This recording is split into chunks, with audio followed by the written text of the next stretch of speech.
Et voilà, on se retrouve pour le jour 6 de nos live surprises. Merci d'être là. Merci de me regarder en replay. Ok. Bon, on va débuter par un petit alignement énergétique et puis je vais débuter avec le sujet du jour. Alors, je vais te demander de ramener ton énergie en ton centre, le long de ta colonne vertébrale, peu importe où elle se trouvait jusqu'à maintenant. De prendre un instant pour respirer. Tu peux mettre tes pieds au sol, t'asseoir droite sur ta chaise. Bienvenue à vous. On va faire un petit réalignement énergétique. Donc prendre le temps d'arriver ici et maintenant. Demandez à votre énergie, demande à ton énergie de revenir au cœur de tes cellules, dans ton corps, peu importe où elle se trouvait jusqu'à maintenant. Et tu vas imaginer des racines dorées qui s'enfoncent dans le sol, qui viennent t'apporter soutien, présence, confiance. Tu es relié à Mère Terre, tu es relié à ton humanité, à ton corps. Et puis tu vas imaginer qu'un fil d'or se déploie tout le long de ta colonne vertébrale, un fil de lumière qui se déploie, qui remonte jusqu'au sommet de ton crâne et qui va toucher, rejoindre l'univers, les étoiles, le firmament. Et ce fil te relie à ton intuition, te relie à ta propre guidance intérieure, à ton essence, à qui tu es vraiment, au-delà de cette incarnation. Et tu vas ramener ta conscience au niveau de ton cœur et au niveau de ton ventre. Tu peux mettre une main sur ton ventre, sur ton bas-ventre, même sur ton utérus, et une main sur ton cœur. Ton utérus, c'est un espace de présence énergétique, peu importe que tu aies l'organe ou non. C'est un centre énergétique que tout le monde a, les hommes y compris, ça s'appelle le hara. Et c'est un espace de création. Et tu peux ramener ta conscience à ce niveau-là, demander à ta conscience de revenir en ce centre énergétique, ce centre de créativité qui te relie à la vie, qui te relie à une intuition physique.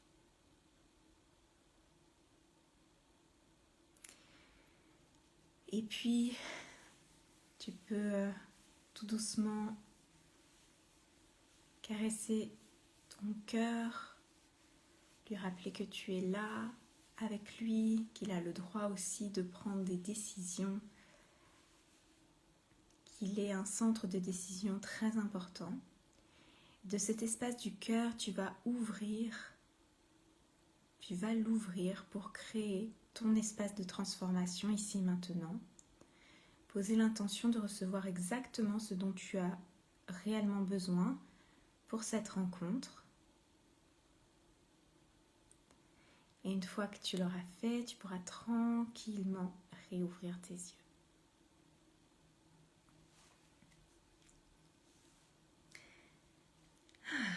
Heureuse de te retrouver. Je vais regarder si on me voit bien.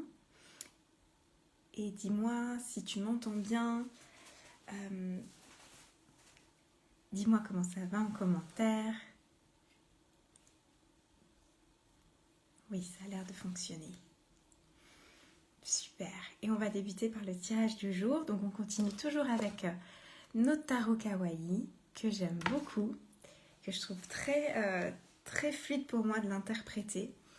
Je suis très heureuse de te retrouver aujourd'hui parce que le week-end a été vraiment très challengeant émotionnellement.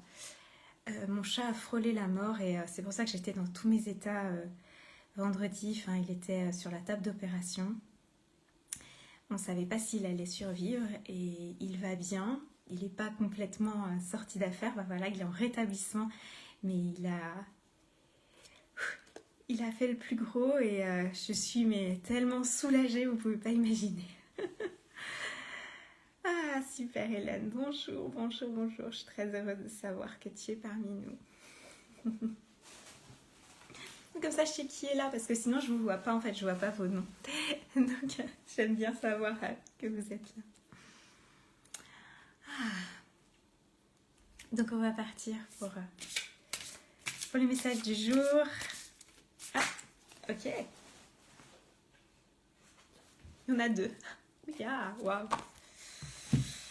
Intéressant, je ne l'ai jamais vu. Alors,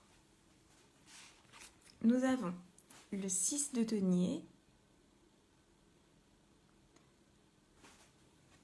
Merci pour vos petits cœurs. Bonjour Marie. Tout est bon, parfait. Et le 7 de coupe.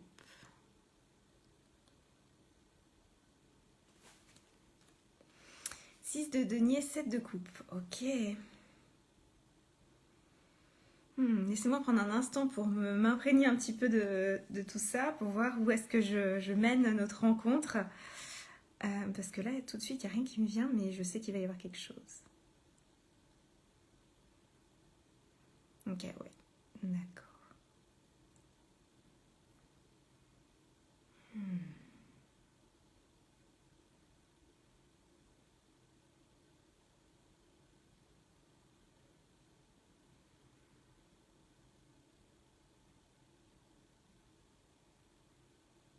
Ok.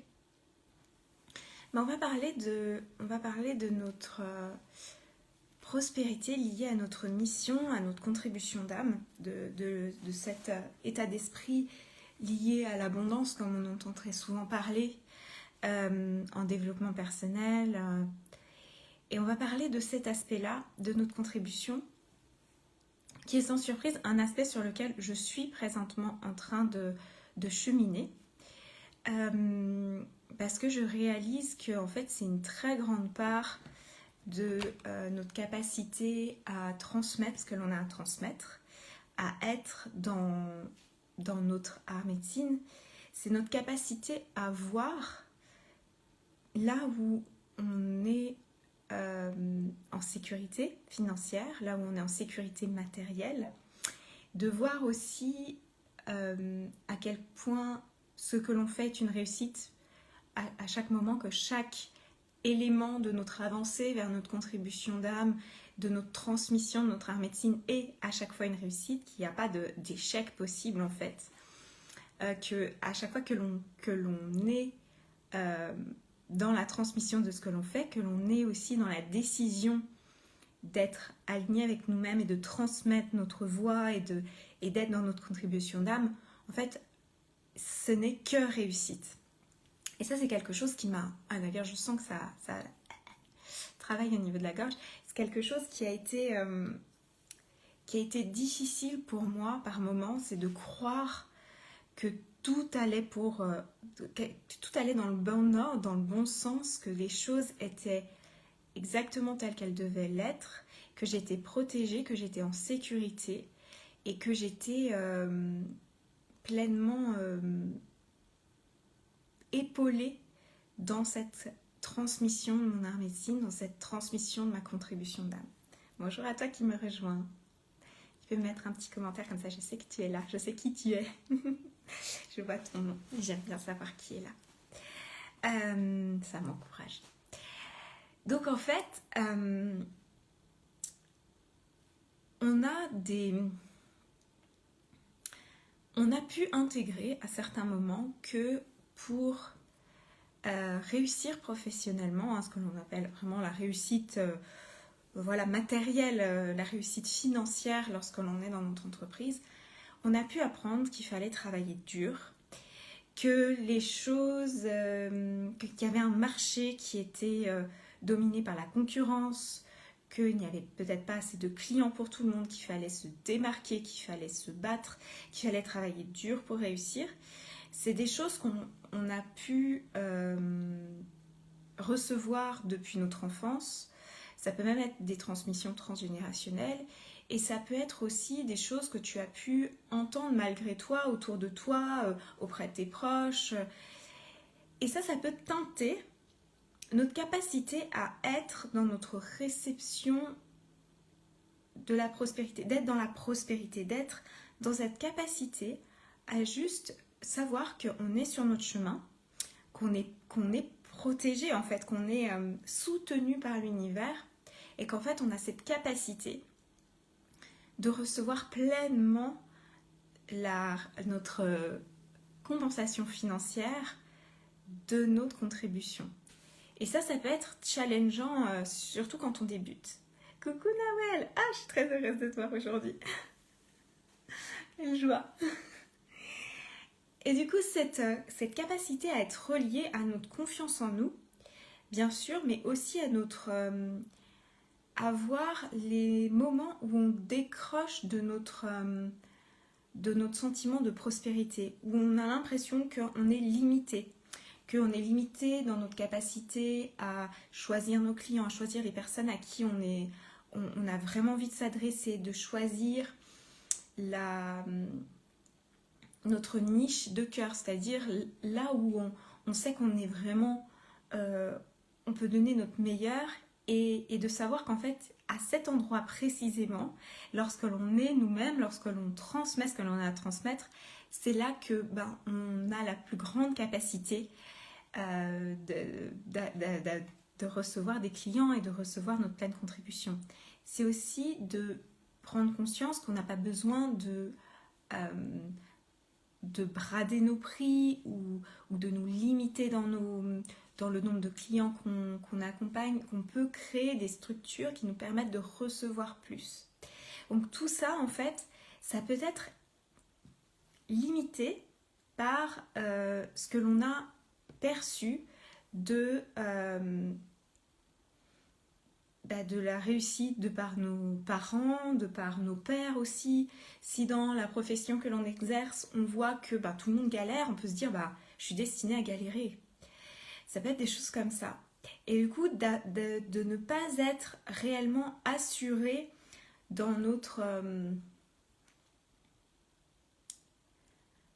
confiance, dans notre capacité à créer notre abondance, parce qu'on se dit c'est pas accessible si je fais ça et ça, ou ça va être difficile, il va falloir que je donne beaucoup, il va falloir que je travaille beaucoup, ou peut-être dans mon milieu mes clients ils sont pas capables de payer X, Y, Z. Voilà, ça peut être des choses comme ça où on se limite dans notre propre capacité à recevoir pleinement notre rétribution financière lorsque l'on est dans notre contribution. Dis-moi si ça te parle, ça. Dis-moi si c'est quelque chose que tu as pu observer, que tu observes peut-être même encore par moment dans ton entreprise, ou lorsque tu imagines créer ta future entreprise, que peut-être qu'il y a des peurs qui remontent par rapport à ça, et de se dire, j'ai pas la capacité de créer ma prospérité financière. Dis-moi ce que ça évoque pour toi. On va aller un petit peu plus profond dans le sujet. Mais d'abord, j'aimerais bien savoir si ça te parle ou si ça fait écho à certaines choses, parce que ça apporte aussi une dynamique au live. On a toujours un petit décalage, genre.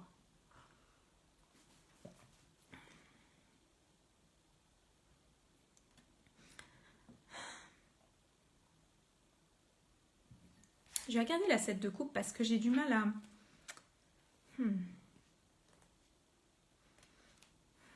à voir ce que...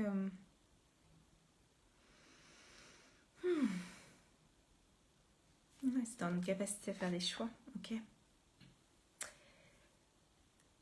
Ouais, Nawel, tu te dis, oui, ça m'est arrivé de baisser mon tarif. Oui, ça peut être ça, par exemple, on a quelqu'un qui vient à nous et on sait que cette personne-là, elle est faite pour être notre client, on sait qu'on peut l'accompagner, on sait qu'on a on a les outils qu'il faut. La problématique qu'a la personne, ça correspond à ce qui est juste pour nous, enfin ce qui correspond vraiment à ce que l'on fait, etc. Mais on se dit, bon bah, voilà, ah bah, cette personne-là, elle va pas être capable de payer, par exemple. Donc on peut projeter sur notre client que la personne ne va pas être capable de payer, ou alors on peut se dire, bon bah là, j'ai vraiment besoin de clients, donc je vais baisser mon tarif.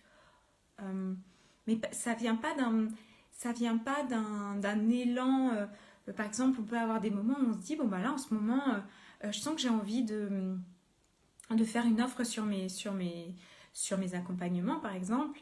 Mais ça vient pas d'un espace de manque, ça vient d'un espace de joie, de partage, etc. Et on se dit, bah là, en fait, c'est aligné. Si je diminue mon prix, c'est aligné parce que, je sais pas, il y a un élan. C'est pas la même chose, en fait. Ah, intéressant. Je me suis parfois comparée aux clients qui ne baissaient jamais leurs tarifs. Ah, intéressant, dans ce sens-là aussi. Oui, très intéressant. Ben, en fait, il faut voir euh, aussi, regarder où est-ce que, ça c'est très intéressant, ce qui me vient par rapport à ça, c'est où est-ce que on accorde notre valeur ou notre capacité à accompagner nos clients par rapport à nos tarifs. C'est-à-dire de se dire, bon, bah, si on a tel montant, ça veut dire qu'on est un bon accompagnant ou pas. Donc ça peut être dans les deux sens. Exactement comme dit Nina Well, ça peut être dans les deux sens en fait. On peut se dire, bon ben là, si j'ai tel montant, ça veut dire que je suis un bon thérapeute ou que je suis un bon coach, que je suis professionnelle. Parce que ben voilà, c'est un beau montant, ça en jette, etc. Et inversement, ça peut être, ah ben si je propose un tel tarif, ça veut dire que je suis une mauvaise personne parce que je profiterai de mes clients, etc. En fait, de vraiment décorréler notre confiance en nous, notre capacité à accompagner de nos tarifs. En fait, que c'est pas parce qu'on a tel tarif que ça veut dire qu'on est une bonne accompagnante, qu'on est capable d'accompagner vos clients. Alors que si on monte nos tarifs, ça veut dire on sera plus capable de tenir le prix. En fait, c'est vraiment d'être ou qu'on doit donner plus. Si on met tel tarif, alors on doit donner plus, on doit être plus, on doit en faire plus, c'est à nous de cheminer pour le client, etc. Et en fait, c'est de voir que l'on choisit nos tarifs, non pas parce que ça voudrait dire X, Y, Z de nous, de nos accompagnements, mais vraiment parce que c'est aligné avec nous-mêmes. Et ça, c'est quelque chose qui m'a beaucoup challengée. Assez rapidement, lorsque j'ai débuté mon entreprise, j'ai fait le choix de mettre des tarifs assez élevés comparé à ce qu'on peut voir comme des accompagnements à la séance ou des choses comme ça, sur mes accompagnements. Donc très rapidement, mon premier accompagnement, il était à 2000 € en fait, pour vous donner un ordre d'idée pour à peu près pour 6 mois d'accompagnement, quelque chose comme ça. Et en fait, au tout début, j'avais l'impression que je devais en faire beaucoup pour proposer à ce tarif-là. Et que en fait, j'étais pas légitime pour proposer ce tarif-là tant que j'en donnais pas pour le prix en fait. Il fallait que j'en donne pour le prix. Et puis ce que j'ai pu remarquer, c'est qu'en fait, à partir du moment où j'étais alignée avec ce que je faisais, que je savais où j'allais avec mes clientes, pour moi ça a été un déclic en fait. Je me suis sentie cohérente par rapport à mon prix et j'ai senti que c'est bon, je pouvais accompagner à ce prix-là. Et puis, il y a eu d'autres moments où ça a rechuté, cette capacité à accueillir des clients pour un accompagnement à tel montant. Ben, ça a été plus difficile, où je ne me voyais pas. Et donc, en fait, ça peut fluctuer. Mais ce qui est important de se dire, c'est de choisir vos tarifs non pas d'un point de vue de manque ou par rapport à ce que font vos pairs ou par rapport à ce qu'on imagine de nos clients, mais vraiment par rapport à vous-même. Et donc de voir en vous, là où vos prix, ils éveillent de l'insécurité ou ils éveillent du doute ou des jugements envers vous-même ou envers vos clients, de regarder vraiment ça et de regarder aussi où vous accordez, par exemple, de la valeur à ce que vous faites par rapport au prix que vous mettez, ou alors votre propre valeur, ce qui serait encore plus délicat, on va dire, où est-ce que vous jauger votre valeur par rapport à vos tarifs. Alors, Marie, je n'ai pas encore d'entreprise, bien que j'aimerais vivre de mes créations. C'est marrant, tu dis bien que j'aimerais vivre de mes créations sans me croire assez douée pour les vendre. Donc tout de suite, il y a tout de suite la phrase de ok, j'aimerais vivre de mes créations, mais je me crois pas assez douée pour les vendre. Enfin, c'est c'est réglé quoi. Bienvenue à toi qui nous rejoint. On parle de vraiment de d'oser affirmer ses tarifs et croire en notre propre prospérité financière lorsque l'on va vers notre contribution d'âme. Alors, c'est vrai que je n'imagine pas mettre un prix sur ce que je crée. C'est vrai que si je me lance, je ferai une catégorie petit budget. Pour le vivre, je pouvais m'offrir ce dont j'avais besoin pour mon développement personnel. Pardon. Alors, je comprends pas trop. C'est vrai que si je me lance, je ferai une catégorie petit budget pour le vivre et ne pouvant m'offrir ce dont j'aurais besoin pour mon développement personnel par manque de moyens. Si j'ai bien compris, c'est qu'en fait, tu feras une catégorie petit budget parce que toi-même, tu as eu des difficultés à t'offrir ce dont tu avais besoin pour ton développement personnel par manque de moyens. C'est ça ? J'ai aussi constaté des pensées limitantes de mes parents qui se sont transférées à ma vie et les mots sont forts et tellement limitants quand on l'intègre. Oui, et en fait, derrière tous ces mots, il y a une émotion. C'est ça aussi qui est important de regarder, c'est que généralement, quand ça s'accroche à nous, cette difficulté à accueillir plus de prospérité financière ou cette capacité à nous sentir en sécurité financière, même pas être dans un sentiment de prospérité, mais juste de se sentir en sécurité, généralement ça vient d'une émotion, c'est pas tangible, c'est pas matériel. Et pour l'avoir vécu, je peux vous dire que c'est pas du tout en lien avec ce que vous pouvez avoir sur votre compte en banque. Et c'est pas du tout en lien avec ce que vous recevez chaque mois comme salaire ou comme chiffre d'affaires ou comme client. Ça n'a rien à voir. Hélène, tu dis c'est un des freins. J'ai envie de me lancer, mais j'ai cette idée que j'ai la capacité... Mais cela me dérange de faire payer, comme si ça devait être gratuit, parce que pour moi, ça ne doit pas se marchander. Intéressant. Mettre un prix sur ce que l'on offre, sur nos accompagnements, sur nos créations, ça n'a rien à voir avec la marchandise. Enfin, on n'a pas besoin de marchander, enfin, de le... En fait, c'est ce qui... comment dirais-je ? Le prix que vous mettez sur vos créations et sur vos accompagnements, sur vos séances, etc., c'est une façon de lui donner de la valeur pour que les personnes qui viennent à vous voient toute la valeur que vous mettez dedans, tout le soin que vous mettez dedans, mais ce n'est pas comment dirais-je, c'est pas parce que vous mettez plus de soin, que vous mettez plus de valeur que ça doit avoir un prix plus élevé. Il y a des gens qui mettent des prix très élevés sur certaines créations, qui mettent pas plus de valeur ou de soin. Mais par contre, vous ouvrez un champ, comment dirais-je, ça lui donne de l'importance à ce que vous faites. Voilà, c'est ça, le mot juste, c'est ça. Le prix que vous mettez donne de l'importance à ce que vous faites et crée un échange énergétique en fait. C'est énergétique. Quand vous mettez un prix sur quelque chose, ça crée un espace pour la personne, pour la valoriser, pour valoriser votre création. Ça lui donne de l'importance, ça lui donne une présence. Ça ne veut pas dire qu'un petit prix n'a pas d'importance.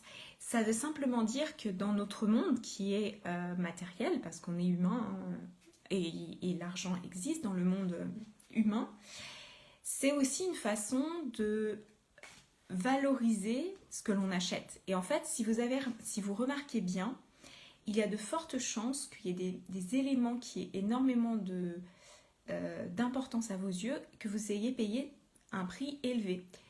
Et il y a des choses qui sont purement gratuites, qui ont énormément d'importance à vos yeux et qui sont gratuites, mais il y a aussi des choses que vous avez achetées à un prix élevé et qui étaient juste pour vous.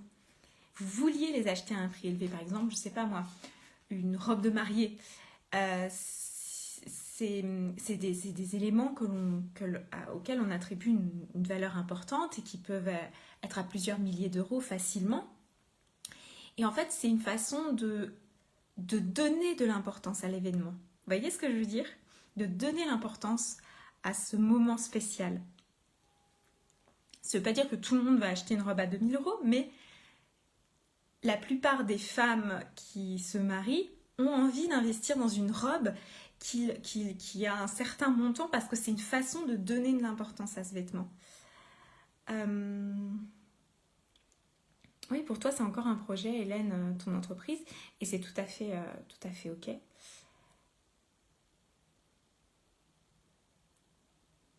Ah, intéressant, Nawel. Tu dis maintenant, je ne baisse plus mes tarifs, je me sens légitime et j'ai même pu les augmenter l'année dernière. Et bien, c'est très intéressant parce que du coup, c'est vrai que notre capacité à tenir nos tarifs, c'est aussi notre capacité à nous sentir légitime, à nous sentir confiante en ce que l'on fait. Et sincèrement, en tout cas pour moi, ça a vraiment été, ça a été vraiment décisif dans ma capacité à être confiante dans ce que je faisais. C'était ma capacité à me sentir légitime et c'était la légitimité, la confiance. Confiance que mes clientes allaient pouvoir cheminer à la hauteur de du champ énergétique que je crée avec ce prix-là. Que en fait, elles avaient tous les éléments dont elles avaient besoin pour cheminer, pour avoir de superbes résultats. Et que ça valait réellement bien plus que le prix que je mettais sur mon accompagnement. Et aussi ma propre capacité à me sentir légitime. Je savais que ce que je proposais, c'était ce que j'étais censée faire. Et il y a des moments où j'ai créé d'autres offres où je me sentais pas légitime. Soit parce que je proposais pas exactement ce que finalement mon âme voulait, où il y avait une sorte de désalignement. Soit parce qu'en fait, je me sentais pas prête pour tenir l'espace énergétiquement pour mes clientes. Moi, c'était vraiment ça, c'était vraiment cette capacité à tenir l'espace. Et lorsque vous faites une création, que ce soit une création artistique ou lorsque vous accompagnez vos clients, vous tenez l'espace quelque part. Votre création énergétique, votre création, c'est une création énergétique d'abord. Il y a une intention derrière, il y a une puissance dans ce que vous faites. Et lorsque vous mettez un prix, vous le mettez en alignement avec cette puissance-là. Et pareil, lorsque vous créez une séance, vous pouvez vous dire, bon bah voilà, je vais mettre un prix qui soit le prix des autres personnes autour de moi, ou je choisis un prix qui soit aligné avec moi et avec l'espace que je tiens pour la cliente. Et bien sûr, on va grandir dans tout ça et on va sentir qu'on est de plus en plus légitime, qu'on est de plus en plus confiante dans ce que l'on fait. Et donc ce sera de plus en plus facile de tenir nos prix. Très intéressant ce que tu dis, Hélène. J'ai compris qu'en donnant de la valeur à ma prestation, je donne aussi de l'importance à ce soin. Exactement.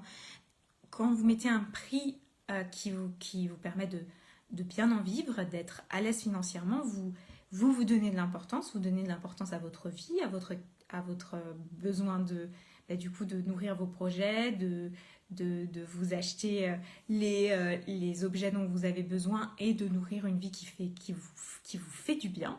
Et en même temps, vous donnez de l'importance aux soins ou à la création ou à l'accompagnement que vous créez.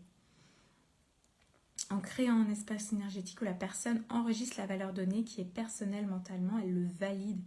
Oui, c'est ça en fait. Lorsque vous mettez un prix sur un soin, déjà les personnes qui font ça par hasard, qui testent, mais en fait elles n'y croient pas vraiment, etc., elles ne viendront pas à vous en fait. Elles vont venir à vous parce qu'elles ont vraiment envie d'investir en elles, en ce soin, qu'elles ont vraiment envie de recevoir ce que vous créez en fait.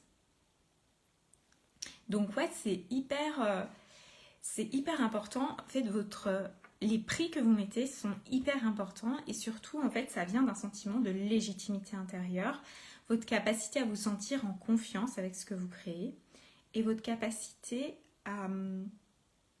à voir que ce que vous faites a une véritable valeur. Et moi, ça a été on va dire la 3e année de mon entreprise, ça a été un constat que j'ai fait au bout de plusieurs mois. C'est qu'en fait, j'ai réalisé que dans mon système de croyances, il y avait un frein énorme qui était que tout ce qui était de l'ordre du soin, de l'ordre de l'énergétique, de l'ordre de l'intangible, de l'ordre du spirituel, comme c'était moins matériel, moins tangible, moins physique en fait, comme on ne pouvait pas le mesurer, alors je pouvais pas pouvais pas y mettre le même prix que quelque chose qu'on pouvait voir et toucher, quoi. Et c'était pas, je ne le conscientisais pas vraiment, mais c'était présent. Et en fait, j'ai pu voir que j'avais fait des choix dans mes propositions d'offres, etc., en fonction de cette croyance-là, que je ne l'avais pas repérée avant, je ne pensais pas l'avoir, et en fait que j'ai remarqué que du coup, je le valorisais moins.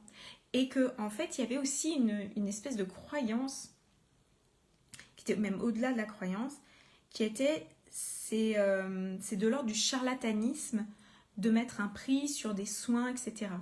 Lorsque j'ai pu l'identifier, lorsque je l'ai transformé, il y a vraiment ça a vraiment shifté ma vision de mes offres, et j'ai pu créer une offre qui soit plus alignée avec moi, parce qu'en fait, j'étais plus dans cette impression que j'allais être une mauvaise accompagnante si je proposais quelque chose qui soit plus énergétique, plus spirituel, plus intangible à mes clientes, qui soit moins tourné vers l'entrepreneuriat, mais qui soit plus sur un travail intérieur, qui soit plus sur des shifts énergétiques, sur des prises de conscience, sur des transformations émotionnelles.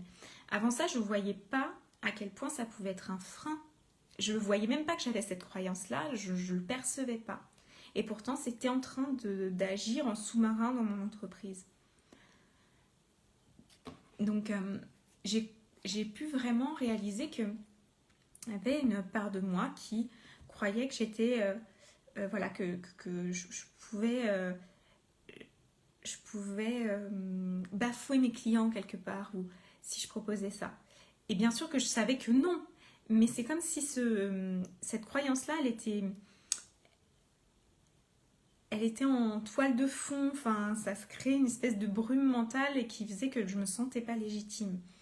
Et ça, c'était vraiment lié à la blessure de la sorcière de ok, ça devrait être gratuit, les soins énergétiques, alors que non, pas du tout. Au contraire, ce que vous faites a une valeur inestimable en fait, et extrêmement précieux. Tout ce qui est art, tout ce qui est soin, pour moi, c'est vraiment, ça fait partie de ce qui est là pour transformer le monde en profondeur, ce que nos âmes humaines ont véritablement besoin de recevoir.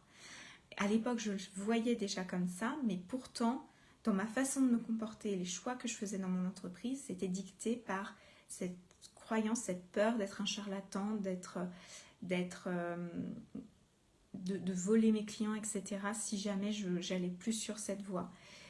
Et cette impression que ce qui était intangible, subtil, énergétique, artistique, valait moins que le matériel, faire de l'argent dans son entreprise, qu'un entrepreneur qui proposait des accompagnements pour passer de les 10 000 € par mois dans son entreprise valait plus qu'un accompagnement que je pouvais faire. Et c'était quelque chose d'inconscient en fait. Donc c'est pour ça que je vous invite à vraiment regarder vos émotions face à vos prix. Dites-moi ce que ça réveille en vous. Waouh, ça fait 40 minutes qu'on parle sur ce sujet, c'est trop passionnant. Moi, j'adore. En fait, je me rends compte en faisant ces lives à quel point j'adore parler et j'adore transmettre. Et ça, enfin, je le savais, hein, mais là, c'est encore plus. Je pourrais parler pendant des heures. Et donc, ce qui vous permet de vérifier entre guillemets, vos faiblesses, c'est pas vraiment ça. Attendez.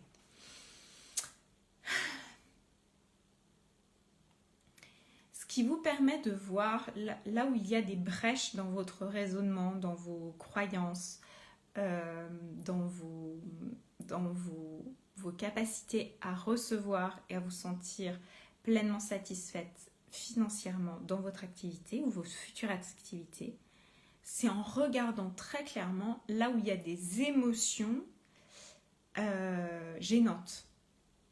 Ça veut dire là où, lorsque vous posez tel prix sur ce que vous faites, où est-ce qu'il y a des émotions qui remontent?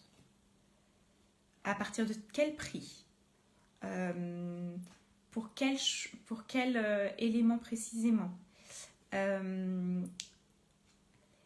Et de regarder pourquoi, par exemple, ne pas mettre de prix ou mettre un petit budget ou enlever X, Y % à votre prix vous rassure. De regarder là où il y a ce mouvement-là.